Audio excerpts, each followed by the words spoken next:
I usually start the process to design a set with looking at the story, if there is a story. Not every project has a story. If there is a story, you look at the setting, how many places there are there, and what do these places represent. So in this case of Snow White, we have the castle, we have the woods, and we have the huts.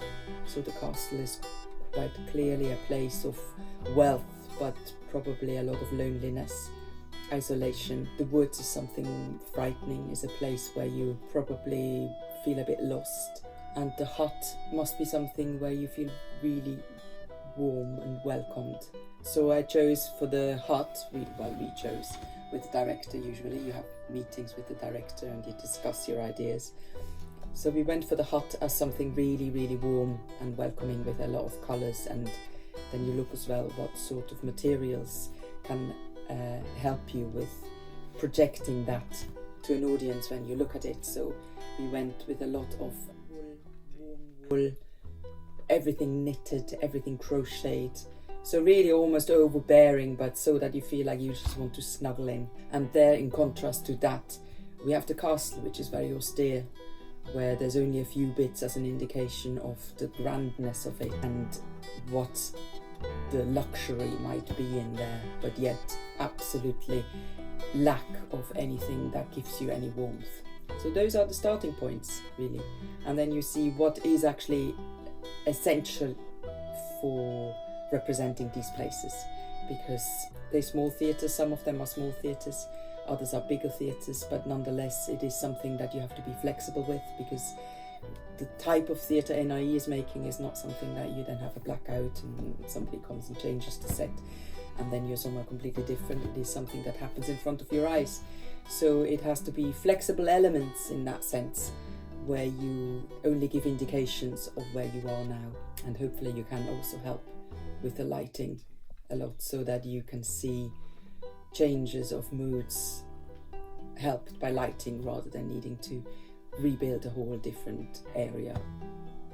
If you're designing for a show that goes on tour, then there's a whole other things that you have to think about. You have to create a set that's flexible, that can be expandable and contractible.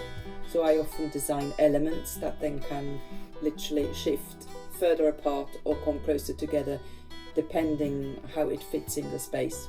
And the other thing you have to take in consideration is, how will it tour? So will there be a big lorry that can pick everything up and shift it to the next theatre?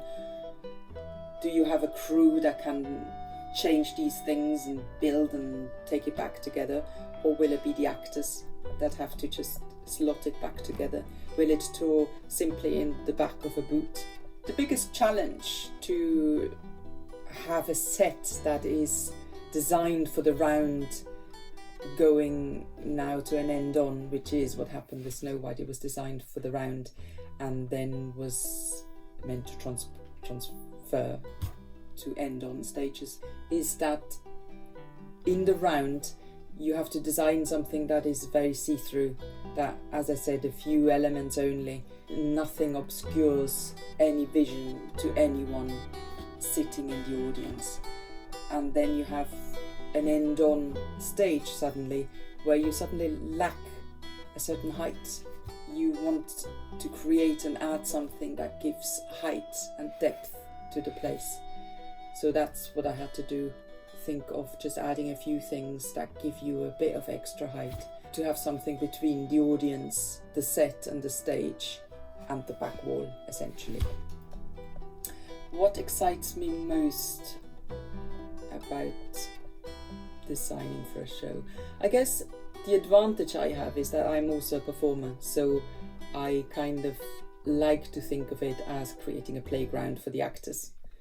But of course a playground for the actors that also helps and gives enough indication to the audience where the place is, where the action takes place. But yes, I think to create a playground is what I like most.